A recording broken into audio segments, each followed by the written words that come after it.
Dear teachers, welcome to JSN English Learning. We are with Unit 7 of the revised PGTRB syllabus, and we are with Part A, that is Indian Writing in English. And we begin a discussion on Vijay Tendulkar's Silence, the Court is in Session.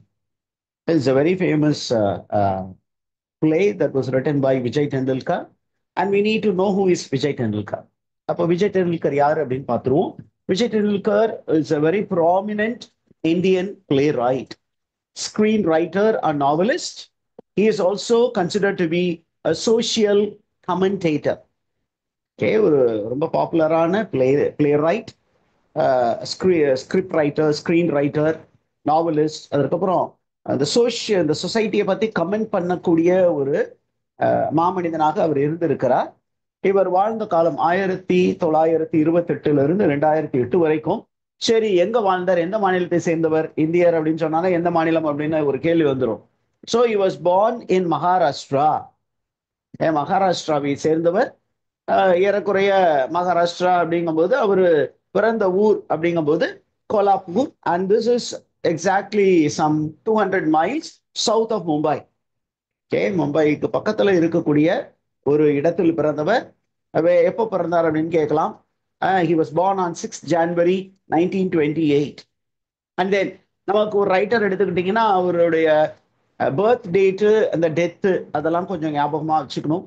ஏன்னா அது வந்து ஒருவேளை competitive எக்ஸாம்ல கொஸ்டினா கேட்டு இருக்கலாம். அதனால விஜய் டெண்டுல்கர் எப்போது இறந்தார் அப்படின்னா, அவர் இறந்தது 19 மே 2008. எங்க இறந்தார் அப்படின்னா புனே, மகாராஷ்டிரா. ரைட். இப்போ இவர் எந்த லிட்ரேச்சர், நம்ம இந்தியன் லிட்ரேச்சர்னு சொல்லிட்டோம்னா அதுக்குள்ள மெனி ரீஜனல் லிட்ரேச்சர்ஸ் அதே. அந்த ரீஜனல் லிட்ரேச்சர்ல இவருடைய கான்ட்ரிபியூஷன் எங்க அதிகமாக இருந்தது அப்படின்னா, இவருடைய கான்ட்ரிபியூஷன் மராத்தி லிட்ரேச்சருக்கு ரொம்ப அதிகமாக இருந்தது. மராத்தி லிட்ரேச்சர்ல ஒரு பெரிய ஜாம்பவானாக இவர் திகழ்கிறார்.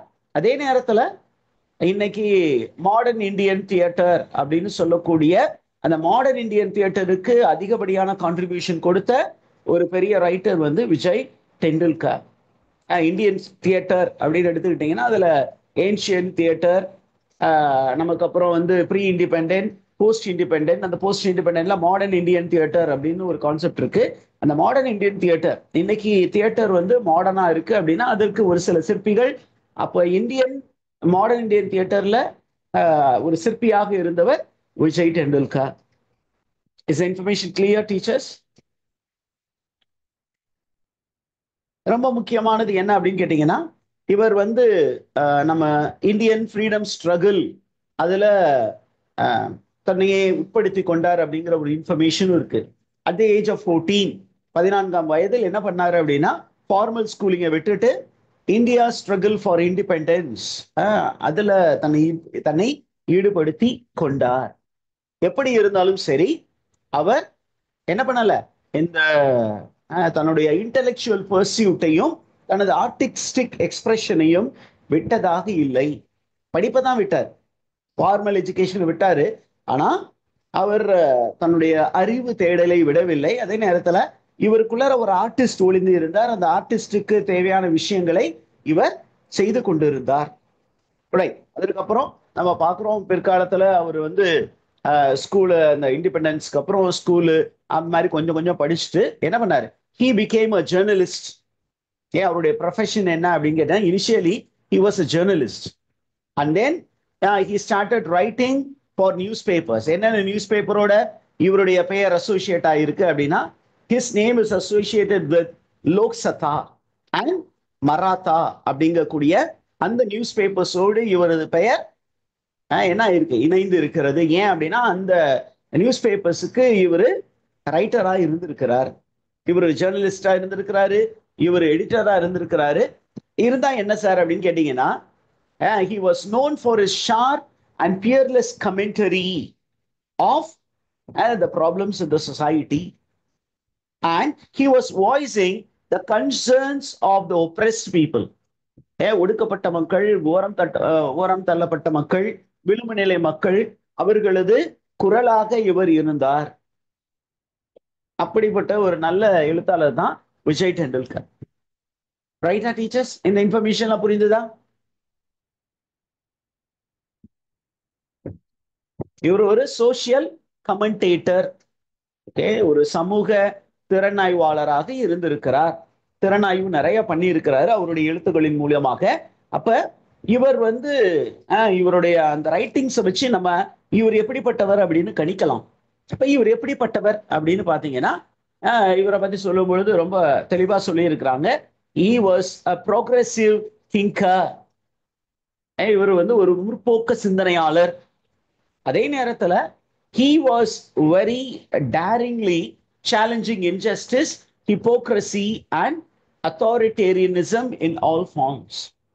இவருக்கு இன்ஜஸ்டிஸ்னா பிடிக்காது, வெளிவேடத்தனம் ஹிப்போக்ரசி என்றால் பிடிக்காது. அதே நேரம் அத்தாரிட்டேரியனிசம் அப்படிங்கிற அந்த ஃபார்ம் ஆஃப் கவர்மெண்ட் இவருக்கு பிடிக்காது. அது எந்த நிலையிலும் அத்தாரிட்டேரியனிசத்தை எதிர்த்த ஒரு மனிதராக இவர் இருந்தார். ரைட்டா? நமக்கு ரொம்ப முக்கியமானது என்ன அப்படின்னு கேட்டீங்கன்னா, இவர் ஏறக்குறைய 30 ஃபுல் லென்த் பிளே எழுதி இருக்கிறார் அப்படிங்கிற ஒரு தகவல் இருக்கு. எத்தனை ஃபுல் லென்த் பிளே டீச்சர்ஸ்? 30க்கும் மேற்பட்ட. அதே நேரத்துல நம்ம வந்து இந்த லிஸ்ட்லாம் கேட்க மாட்டாங்க, இருந்தாலும் சும்மா தெரிஞ்சுக்கணும். அவர் ஒன் ஆக்ட் பிளே எழுதியிருக்கிறார், ஸ்கிரீன் பிளே எழுதியிருக்கிறார், ஷார்ட் ஸ்டோரி எழுதியிருக்கிறார், நாவல்ஸ் எழுதியிருக்கிறார், லிட்ரரி எஸ்ஸேஸ் அண்ட் நிறைய ஒர்க்கை வந்து பிற மொழிகளிலிருந்து என்ன பண்ணியிருக்கிறார், இங்கிலீஷுக்கு டிரான்ஸ்லேட் பண்ணியிருக்கிறார். இவர் என்னென்ன தீம்ல சார் தன்னுடைய பிளே, ஸ்கிரீன் பிளே இதெல்லாம் எழுதினார் அப்படின்னு கேட்டீங்கன்னா, he wrote on complex themes like violence, gender discrimination, freedom of expression and individual autonomy. சரி, இவருடைய மேஜர் ஒர்க்ஸ் என்ன அப்படின்னு கேட்டீங்கன்னா, இதெல்லாம் நமக்கு கொஸ்டினா கேட்கலாம். Okay, the original title of the prescribed play, Silence, the Court is in Session, அது முதலாக மராத்தியில் எழுதப்பட்ட ஒரு பிளே. அப்புறம் தான் ஆங்கிலத்தில் மொழிபெயர்த்தார்கள். அப்ப மராத்தியில் அதனுடைய டைட்டில் என்ன? சாந்தாத்தா கோட் சௌலாஹா அப்படின்றது. That is the play. It was written in Marathi. Is the information clear, teachers? இது மராத்தியில் எழுதப்பட்டது. Originally in which language Silence, the Court in Session was written அப்படின்னு கொஸ்டின் கேட்டாங்கன்னா என்ன லாங்குவேஜ்ல எழுதினாங்கன்னு சொல்லுவீங்க? மராத்தி. மராத்தி. இது என்ன மாதிரி பிளே அப்படின்னு கேட்டீங்கன்னா, it is a court room drama. இது வந்து ஒரு கோர்ட் ரூம் டிராமா. என்ன சார் கோர்ட் ரூம் டிராமா, பெரிய வார்த்தையா தெரியுது அப்படின்னு கேட்டீங்கன்னா, ஒன்றும் இல்லை, ஒரு டிராமா. அந்த டிராமா வந்து ஒரு கோர்ட் ரூம் மாதிரி ஒரு செட்டப்ல இருக்கும். அந்த செட்டப்ல ஒரு பிளேவை பிரசன்ட் பண்ணி என்ன பண்ணுவாரு அப்படின்னா, the author is trying to expose the societal hypocrisy. இந்த சமூகத்தில் இருக்கக்கூடிய அவலங்களை என்ன பண்ணுவாரு, தோல் எடுத்து காட்டுவார்.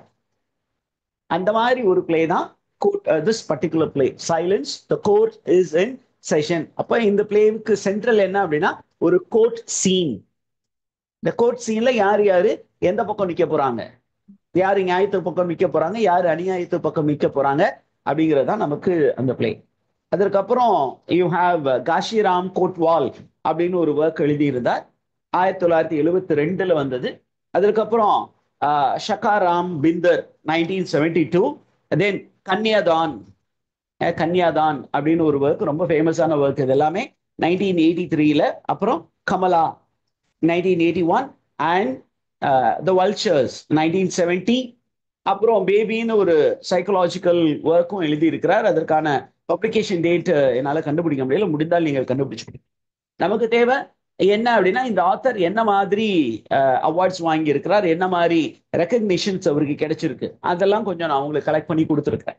என்ன அப்படின்னா, this man contributed a lot to the modern Indian theatre. அதனால இவருக்கு சங்கீத் நாடக அகாடமி அவார்ட் 1970 வழங்கப்பட்டது. தமிழ்ல சொன்னோம்னா சங்கீத நாடக அகாடமி அவார்ட், இங்கிலீஷ்ல சங்கீத் நாடக் அகாடமி அவார்ட் 1970 அவருக்கு இந்த விருது கொடுக்கப்பட்டது. அப்புறம் 1984 இவருக்கு பத்மபூஷன் விருது வழங்கப்பட்டது. அதற்கப்புறம் காளிதாஸ் சம்மன் அப்படின்னு மத்திய பிரதேஷ் கவர்மெண்ட் இவருக்கு ஒரு பிரஸ்டீஜியஸ் அவார்டு கொடுத்தாங்க. அதுக்கப்புறம் இவருக்கு ஃபில்ம்ஃபேர் அவார்டும் கொடுத்திருக்கிறாங்க. அதுக்கப்புறம் மகாராஷ்டிரா ஸ்டேட் கவர்மெண்ட் இவருக்கு நிறைய time best play right award கொடுத்துருக்குறாங்க. இது எல்லாமே நமக்கு informations. Is information clear teachers? Right. அப்படியே என்ன பண்ண போறோம் அப்படின்னு கேட்டீங்கன்னா இந்த ஒர்க்கை பத்தி அப்படியே பார்க்க போறோம். Some informations about silence the court is in session. இந்த மாதிரி ஒரு ஒர்க்கை வந்து விஜய் டெண்டுல்கர் எழுதி இருக்கிறார். இது எந்த காலகட்டத்தில் நடப்பதை போல் எழுதி இருக்கிறார் அப்படின்னா, this play takes place in post independence India. இந்திய விடுதலைக்கு பிற்பாடு நடக்கக்கூடிய ஒரு பிளே மாதிரி இதை வச்சிருக்கிறார். Is the information clear? Okay. இப்ப நமக்கு ஏன் சார் இதை ஏன் வந்து நம்ம தகவல் சொல்றோம் அப்படின்னு கேட்டீங்கன்னா, இப்ப போஸ்ட் இண்டிபெண்டன்ஸ் அப்படின்னு கேட்டீங்கன்னா, India became a democratic country. It had its own rules and regulations. அந்த ரூல்ஸ் அண்ட் ரெகுலேஷன்ஸ்ல பாத்தீங்கன்னா நமக்கு ஒரு சின்ன பிரச்சனை இருக்கு. என்ன அப்படின்னா, ஈவன் ஆஃப்டர் இண்டிபெண்டன்ஸ் என்ன பிரச்சனை இருந்தது அப்படின்னு கேட்டீங்கன்னா, man was given the centre stage and women was always pushed to the second stage. மேனுக்கு தான் முக்கியத்துவம் கொடுத்தாங்க, பெண்களுக்கு முக்கியத்துவம் கொடுக்கப்படவில்லை. அவங்களுக்கு ப்ரையாரிட்டி கொடுக்கல. ஆண்களுக்கு மட்டும்தான் ப்ரையாரிட்டி, பெண்களுக்கு ப்ரையாரிட்டி கொடுக்கப்படவில்லை. அப்ப பெண்களுடைய நிலை மிகவும் மோசமாக இருந்தது அப்படிங்கிற ஒரு விஷயம் இருக்கு. அப்ப இதை ஒரு பின்னணியா எடுத்துக்கிட்டு நம்ம ரைட்டர் வந்து இந்த ஃபெமினிசம் அப்படிங்கிற ஒரு கான்செப்டை, அந்த காலத்துல இருந்த பிரச்சனைகளை அப்படியே அடிக்கோடிட்டு நமக்கு ஒரு பிளேவா அவர் எழுதி இருக்கிறார். இந்த பிளே எங்க நடக்கிற மாதிரி இருக்கு? What is the setting of the play? Okay, what is the setting of the play அப்படின்னு பார்க்கறதுக்கு முன்னாடி நம்ம பாத்தீங்கன்னா, இந்த பிளேவுக்கு இன்ஸ்பிரேஷன் எங்க இருந்து விஜய் டெண்டுல்கருக்கு கிடைச்சிச்சு? What is the source for this play? அல்லது ஒரு கோர்ட் ரூம் பிளே எழுதணும், அது கோர்ட் ரூம் ட்ராஜடின்னு கூட சொல்லலாம். ஏன்னா இதுல ஹீரோயின் வந்து will be almost on the verge of death. அது உயிரோட இருந்தாங்களா செத்தாங்களா அப்படிங்கிற மாதிரி it is left to the readers. அப்ப அவங்க வந்து சைக்கலாஜிக்கலி கம்ப்ளீட்லி புரோக்கன் கண்டிஷன்ல நம்ம ஹீரோயினை பிரசன்ட் பண்ணியிருப்பாரு. அதை கோர்ட் ரூம் ட்ராஜடின்னு கூட சொல்லலாம், கோர்ட் ரூம் பிளே அப்படின்னு வச்சுக்கோங்களேன். இப்ப இந்த கோர்ட் ரூம் அப்படிங்கிற அந்த கோர்ட் ரூம் செட்டப்ல ஒரு பிளே எழுதணும் அப்படின்னு விஜய் டெண்டுல்கருக்கு எவ்வாறு தோணியது அப்படிங்கும்போது, நம்ம ரைட்டர் இதை பத்தி கொஞ்சம் நம்ம ஆராய்ந்து ஒரு சில தகவல்களை சேகரிக்கும் போது என்ன கிடைச்சிருந்தது அப்படின்னா, it is stated very clearly in research work that Vijay Tendulkar, while writing The Silence Court is in Session, drew inspiration from ஒரு வந்து இன்ஸ்பிரேஷன் எங்க இருந்து எடுத்தார் அப்படின்னு கேட்டீங்கன்னா, 1956ல ஸ்விஸ் நாவல் ஒன்று எழுதப்பட்டது. அந்த நாவலுடைய பெயர் தாய் பானே, which is translated into English as A Dangerous Game.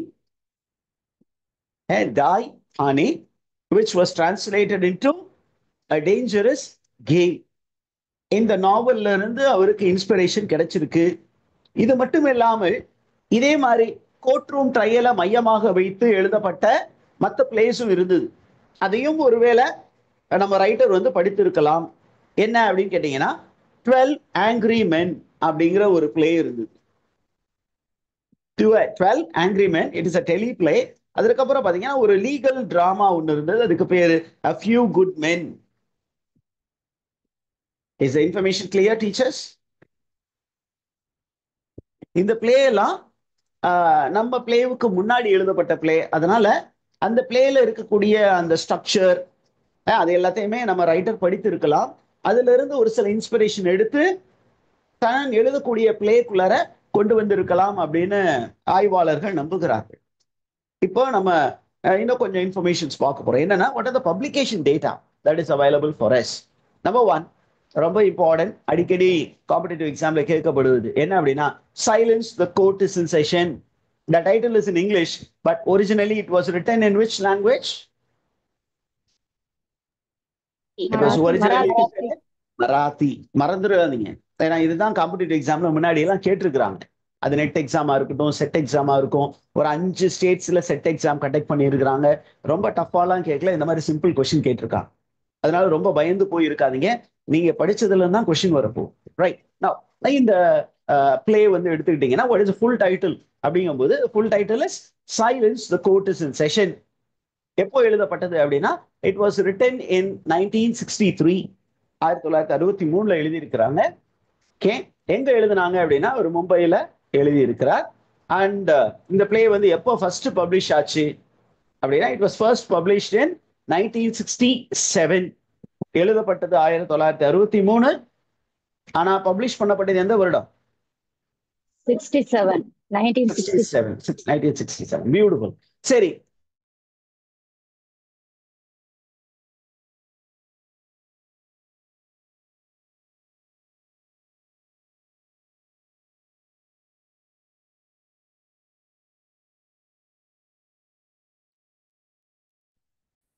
சரியா? அதுக்கப்புறம் இது வந்து என்ன ஜானருக்குள்ளார சார் ஃபிட் பண்ணலாம்? இது டிராமா தான் மெயின் ஜானர், அந்த மெயின் கிளாசிபிகேஷன். அதுக்குள்ளார இது என்ன வருது அப்படின்னு கேட்டீங்கன்னா it comes under social drama. ஒரு சமூகத்தை மையப்படுத்தி, சமுதாயத்தை மையப்படுத்தி, சமூகம்னு சொல்லக்கூடாது, சமூகம்னா வேற ஒரு இன்டர்பிரிட்டேஷன் வந்துடும். இது ஒரு முழுமையாக அந்த சமுதாயத்தை மையப்படுத்தி அந்த சமுதாயத்தில் நடக்கக்கூடிய அவலங்களை தோலுரித்து காட்டுவதாக அமைந்தது. அதனால இது சோசியல் டிராமா. ஏன் சார் சோசியல் டிராமா அப்படின்னு பாத்தீங்கன்னா காந்தி என்ன சொல்லியிருக்கிறார் அப்படின்னா the villages are the backbones of the countryன்னு சொல்லியிருக்கிறார். அப்போ இங்கேயும் என்ன பண்றாங்க அப்படின்னு கேட்டீங்கன்னா ஒரு டிராமா ட்ரூப் என்ன பண்றாங்கன்னா ஒரு கிராமத்துல போய் ஒரு பிளே எனாக்ட் பண்ண போறாங்க. அதுக்கு முன்னாடி ஒரு ரிஹர்சல், அந்த ரிஹர்சல்ல நடக்கக்கூடிய ஒரு சில அவலங்களை தான் நமக்கு தோலுரித்து காட்டி இருக்கிறார். அப்போ வேர் இஸ் த செட்டிங் அப்படின்னு கேட்டீங்கன்னா the play is set in a community center in a village in India. ஏதோ ஒரு கிராமம், அன்நேம்டு கிராமம். அந்த கிராமத்துக்கு ஒரு அமெச்சூர் தியேட்டர் குரூப், அவங்களாம் ரொம்ப ப்ரொஃபஷனல்லாம் இல்லை, ஒரு அமெச்சூர் தியேட்டர் குரூப் என்ன பண்றாங்க, அங்க போறாங்க. ஒரிஜினல் மாக் ட்ரையலுக்கு முன்னாடி, ஒரிஜினல் அந்த ட்ரையலை பண்ணி பார்க்கறதுக்கு முன்னாடி என்ன பண்றாங்க, ஒரு மாக் ட்ரையல் நம்ம இங்க பண்ணி பார்ப்போமே அப்படின்னு மாக் ட்ரையல் பண்றாங்க. அந்த mock trial becomes a real trial. Mock அப்படின்னு சொன்னா what do you mean by mock trial teachers? மாக்னா தமிழ்ல ஒரு கேலி கிண்டல் அப்படின்னு சொல்லலாமா? நையாண்டி, நையாண்டின்னு சொல்லலாம். ஒரு நையாண்டியாக ஒரு ஜாலியா தொடங்கக்கூடிய ஒரு விஷயம் எனக்கு எப்படி வந்து சீரியஸா மாறுச்சு. ஓகே, அந்த சீரியஸா மாறும் பொழுது எப்படி ஒரு பெண், அந்த பெண்ணுடைய செயல்பாடுகளை எப்படி அவங்க வந்து கிரிட்டிக்கலா பாக்குறாங்க, அந்த பெண்ணை எப்படி கார்னர் பண்றாங்க, அந்த பெண் வந்து எப்படி கஷ்டத்துக்கு உள்ளாக்கப்படுகிறாள் அப்படிங்கறதான் ஸ்டோரியே. ஓகேவா டீச்சர்ஸ்? நவ் இந்த ஒரிஜினல் டைட்டில் இந்த மராத்தியில எழுதப்பட்ட போது அதனுடைய டைட்டில் என்னவாக இருந்தது?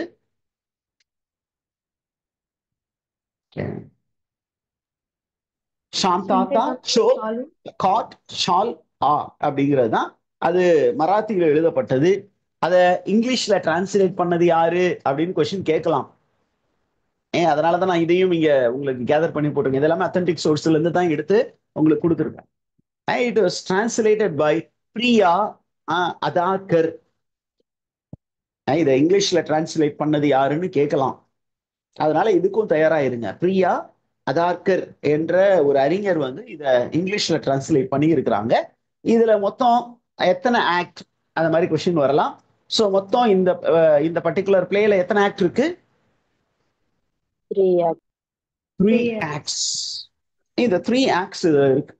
மொத்தம் 3 ஆக்ட்.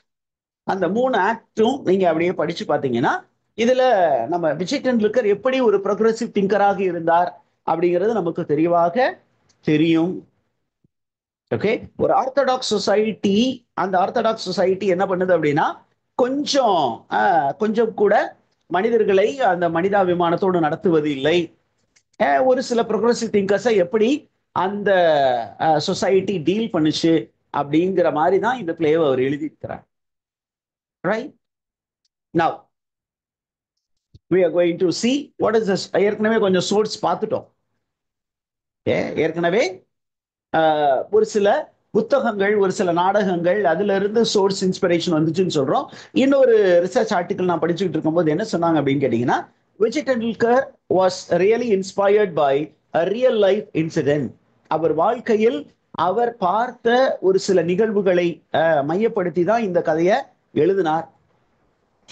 ரைட். என்ன அப்படின்னு கேட்டீங்கன்னா, விஜய் டெண்டுல்கர் வாழ்ந்த ஒரு ஏரியால there was a mock trial which was conducted. ஒரு டிராமா ட்ரூப் என்ன பண்ணாங்க, வைல்ட் பார்லே அப்படிங்கிற ஒரு இடம், விஜய் டெண்டுல்கர் அப்பொழுது அந்த இடத்தில் வாழ்ந்து கொண்டிருந்தார். அந்த வைல்ட் பார்லே அப்படிங்கிற ஒரு இடத்துல ஒரு டிராமா ட்ரூப் என்ன பண்ணாங்க அப்படின்னா, before going to the stage they were rehearsing a mock trial scene. அந்த மாக் ட்ரையல் சீனை இவர் பார்த்தாரு. பார்த்ததுக்கு அப்புறம் இது மாதிரி எங்கெல்லாம் டிராமா நடந்தது அப்படிங்கிறதெல்லாம் தேடி அதை படித்தார், தெரிந்து கொண்டார். அது எல்லாத்தையுமே தன்னுடைய பிளேக்குள்ளார கொண்டு வந்தார். ரைட். இன்னொரு நேரத்துல என்ன அப்படின்னு கேட்டீங்கன்னா, இவர் ஒரு பெரிய டிராமா ட்ரூப்போடு அசோசியேட் ஆனவர். இவர் ஒரு பெரிய மூமெண்டோடு, ஒரு டிராமா ட்ரூப், என்ன டிராமா ட்ரூப்போடு இவர் அசோசியேட் ஆனவர் அப்படின்னு கேட்டீங்கன்னா, he was associated with a drama troupe called ரங்காயன்.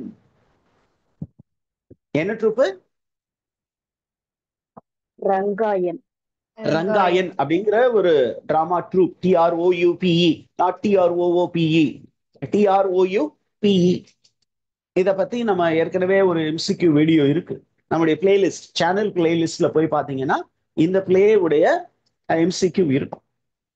அப்படி இல்லை அப்படின்னு சொன்னா you let me know, I will try to update it. Right. Now coming to the significance of the title. இந்த டைட்டில் வந்து ரொம்ப சிக்னிஃபிகண்டான டைட்டில். இதுல பாத்தீங்கன்னா சைலன்ஸ் அப்படின்னு ஒரு கமாண்ட் இருக்கு. The court is in session, don't speak அப்படின்னு யாரையோ வந்து சைலண்ட் பண்ற மாதிரி இங்கே ஒரு நிகழ்வு நமக்கு பிரசன்ட் பண்ணப்பட்டு, அப்ப யாரோ பேச முயற்சி பண்றாங்க. ஆனா அந்த கோர்ட் ரூம்ல இருக்கிற எல்லாருமே சேர்ந்து என்ன பண்றாங்க, பேசாதீங்க அப்படின்னு யாரையோ ஒருத்தர் சொல்றாங்க. யாரு அப்படின்னா, the protagonist of the play is a lady by name Leela Banare. And the Leela Banare is trying to defend herself, but her defense is silence. அப்ப the whole play is set in the courtroom. The whole play is set in the courtroom. அதுதான் முதல் நமக்கு தெரிய வேண்டியது. ரெண்டாவது, in the silence the court is in session is a command which is used in traditional courtroom. ஒரு court ரூம்ல என்ன பண்ணுவாங்க, அமைதி அமைதி, கோர்ட் ரொம்ப முக்கியம், எல்லாரும் அமைதி காக்கணும், ஆர்டர் ஆர்டர் ஆர்டர் அப்படின்னு கோர்ட் நம்ம படங்கள்லாம் பார்த்துருக்கோம். 3 தடவை ஜட்ஜு வந்து தட்டுவார், ஒரு சுத்தியலை வச்சு டாங் டாங் டாங்னு தட்டுவார். அதே மாதிரி இங்க பாத்தீங்கன்னா ஒரு அத்தாரிட்டேரியன் டோன்ல ஒருவர் சொல்வதை போல் இருக்கிறது. இங்க இந்த டைட்டில் வந்து ஐரானிக்கல்னு நமக்கு சொல்லப்பட்டு இருக்கிறது. ஏன் ஐரானிக்கல் அப்படின்னா, ஒரு கோர்ட் வந்து நியாயமான தீர்ப்பு கொடுக்கணும். ஆனா இந்த Mach ட்ரையல்ல the heroine Leela Banare is not given justice, but she is done injustice. அதனால இது வந்து ironical. the title is used ironically அப்படின்னு நீங்க தெரிஞ்சு வச்சுக்கோங்க. Right. Is the information clear, teachers? Right. நம்ம இதோட இங்க பிரேக் பண்ணுவோம். We will start again.